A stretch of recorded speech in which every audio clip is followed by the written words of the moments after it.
This is one of my favorite techniques. It has saved me countless hours of weaving in.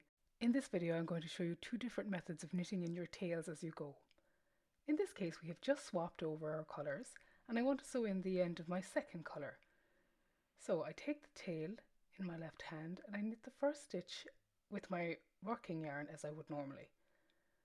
I then insert my tip of my needle into the second stitch, bring my tail yarn over the tip of my needle, knit the stitch as normal, then take the tail yarn back over. I then knit the next stitch.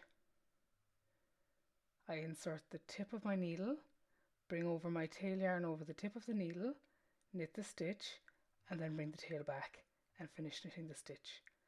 I knit the next stitch as normal, and then again I insert the tip, bring the tail forward, knit it, bring it back, and take off the stitch.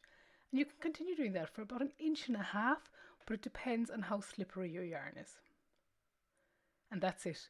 That is how you knit in a tail as you go.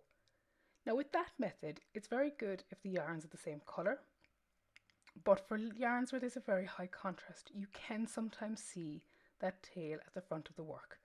So the second method that I'm going to show you is a little bit less visible. I like this method myself, I use it most of the time, but it is good to have an alternative. We're now back at the same position that we started at, and I'm going to knit the first stitch as I did with the other without doing anything with the tail yarn.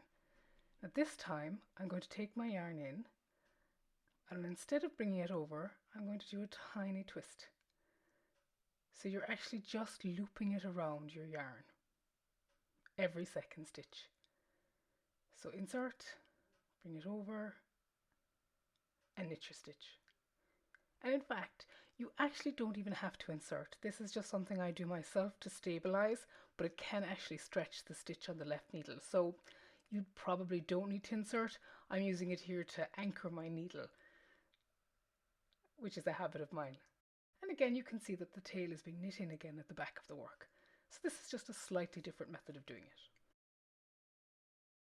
In this method, it is not quite as well secured because it is sitting all the way at the back of the work, but it does mean that it doesn't show through to the front as the other method can when there's a high contrast in the yarns. And there you have it, two different methods of weaving in your tails as you go.